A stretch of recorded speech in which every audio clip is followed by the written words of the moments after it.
Hi everyone, this is Maggie Thrasher and you're watching Thrasher Aquatics. Today I'm just going to be a pair of hands because this is complicated enough and I only wanted to set up the one camera angle. But I am going to be pollinating my phal orchids today.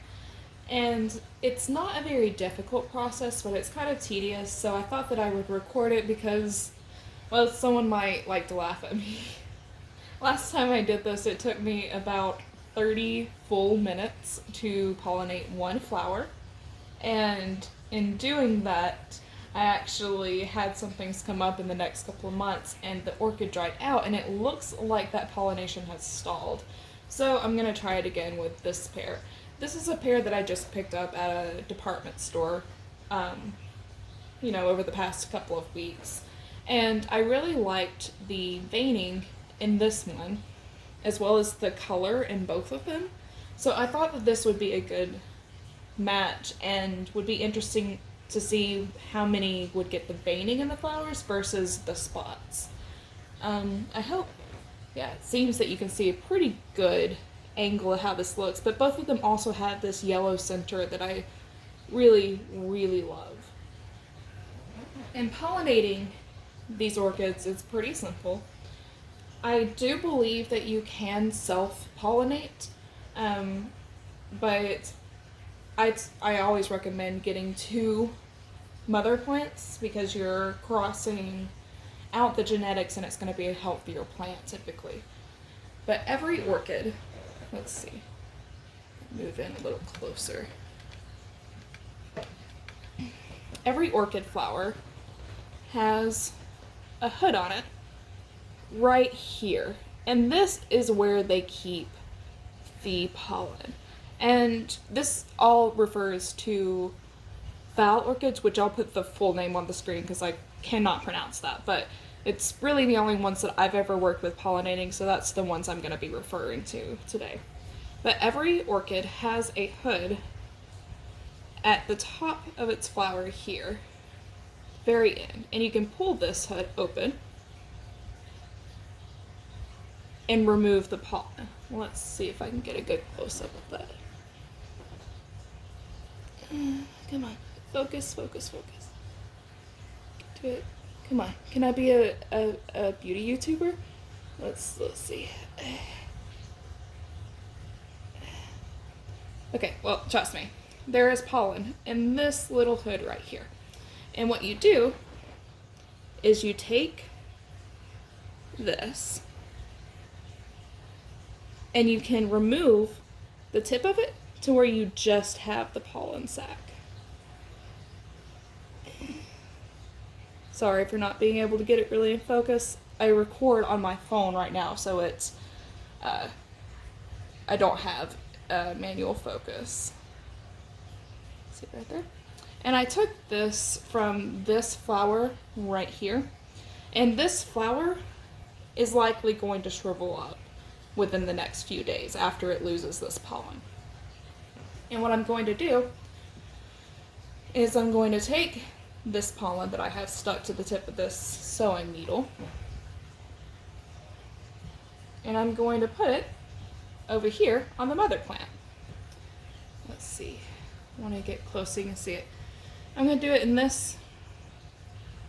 Actually, I'm going to look through this stem and find the flower that I like the most.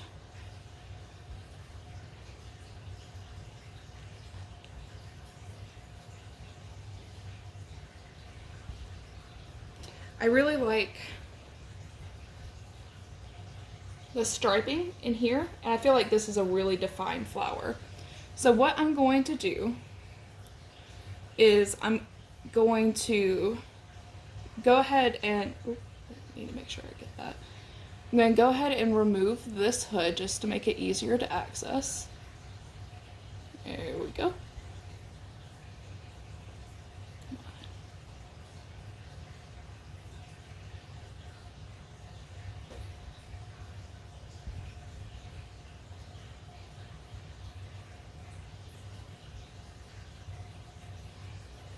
There we go. Took me looking at it forward. I'm going to put this pollen right there and see if I can't reuse that a bit. Really sorry for the camera angle on this. I'm doing this by myself. I probably should have gotten a helping hand on this. And then I'm going to take the pollen from the other flower, the other plant, and I'm going to place it. You see the opening right? See the opening right in there? I'm just going to stick it right underneath that.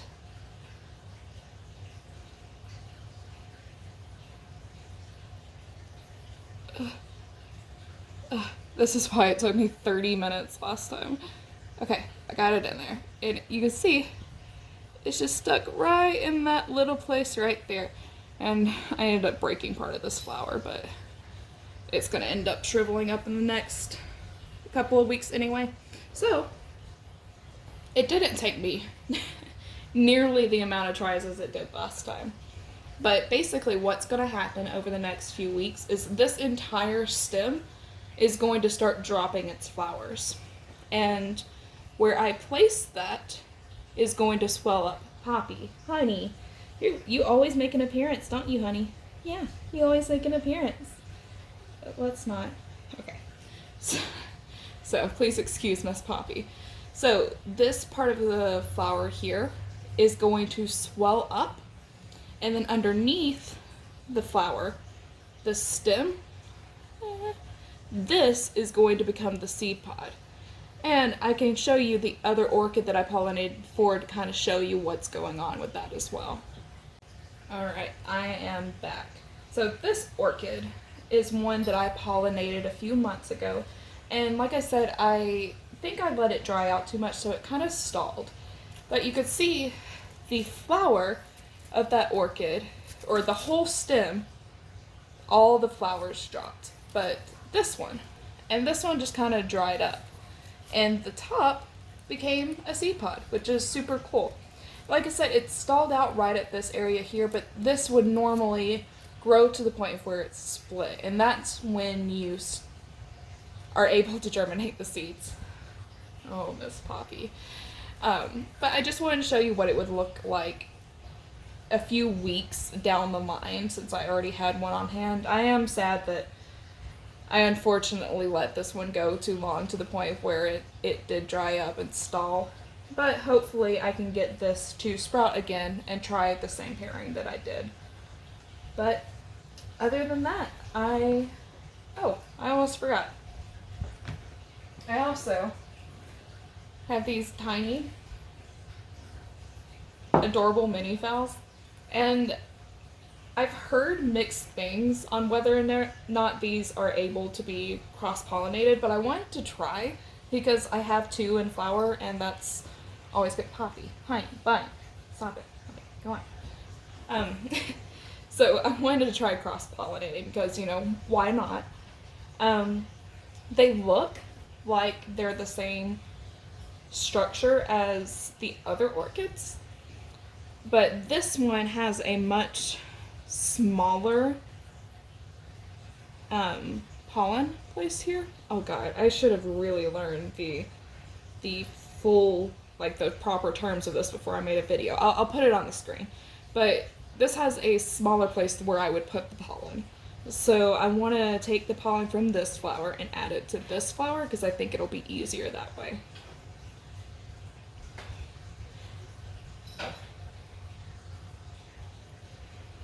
Alright, let's try this.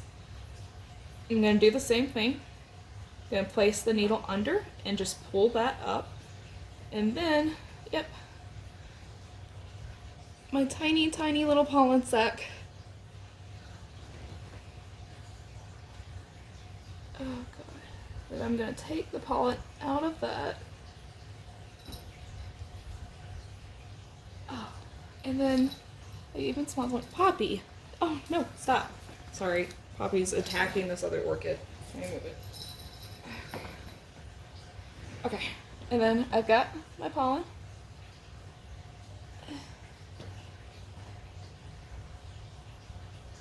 Okay, I'm gonna stop trying before I lose this because I've only got 2 flowers to try this from. Then I'm gonna check this out. Let's go with I think I'm just gonna do this one right here. I'm going to remove this so it's a bit easier.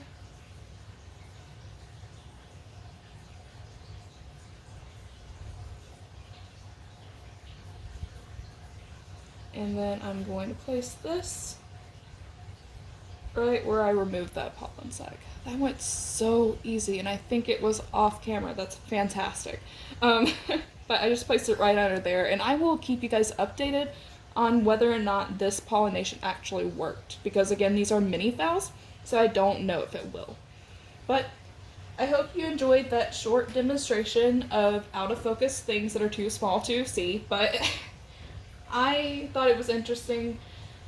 I thought some other people might. And if you would like to see more updates on the orchids, just let me know down below, because I really enjoy indoor flowers and they make me really happy. So if they make you happy, I'd be more than glad to share those with you.